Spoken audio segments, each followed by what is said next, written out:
Hey gamers, if you like a little bit of strategic drafting and set collection, then you want to check out Dreams of Yesterday. Let's take a look at how this game plays.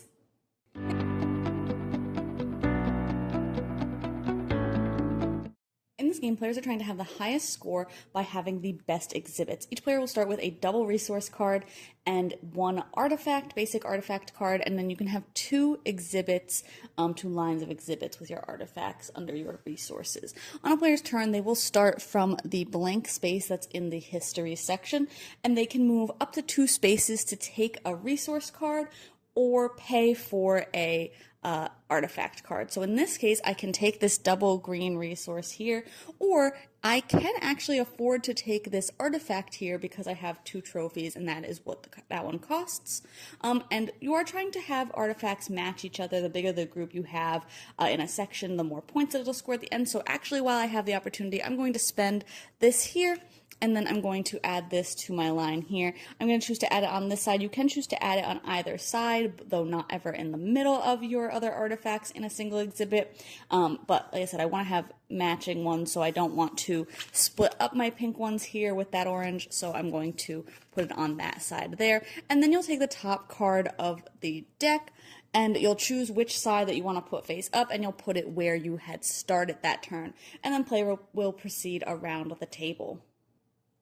After the first time that you make it all the way through the deck, you will add in the earn cards, which will have some end game scoring. So like this one will score me points. Naturally, they all have some points in the corner, and then it will score me points for sets of the blue and orange or sets of all three.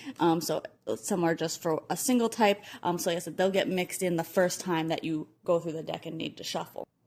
Game will end either when one player has put an earn on both of their exhibits, because placing an earn means that you can no longer add to that exhibit, or when you run out of cards in the deck. So at the end of the game, maybe I have these two exhibits set up, and then I'll score points based on my sets here. So I have a group of 2 and another group of 2, which will be worth 3 points each, and then I'll score 1 point each for the orange cards that I have in this exhibit, plus the 3 points on that earn. Then here I have a group of 1, 2, 3, 4, because I can use this kind of wild card as any of the colors. So I have a group of 4 for 10 points. Then I can use it again as well for the pink, so that's a group of 2, and then another group of 2 there. The players will all add up their scores, and then the player with the highest score will win.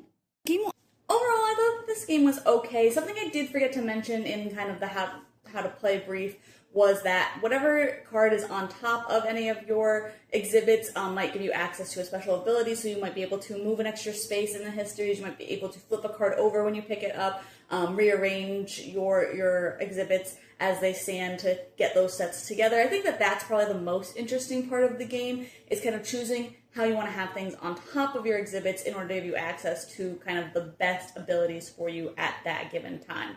Otherwise, I think the game is pretty simple, which isn't necessarily bad, but to me, I think after a couple of plays, I just kind of found it very same play to play, so I did think that it was something I won't really be coming back to very often, because I just didn't think there was a lot of room for different strategies as I played it a little bit more. But overall, if you like a pretty simple drafting set collection game, there is a little bit of that strategy in if you choose to kind of bulk up on resources or buy artifacts as soon as you can and getting those sets and everything. But overall, definitely a lighter game, just for 1 to 3 players. So definitely something that you can just kind of keep on hand in your pocket, play it pretty much anywhere. But if you like this style game, then you might want to check this one out. But you can see my full thoughts on the blog today. Just if this one's for you.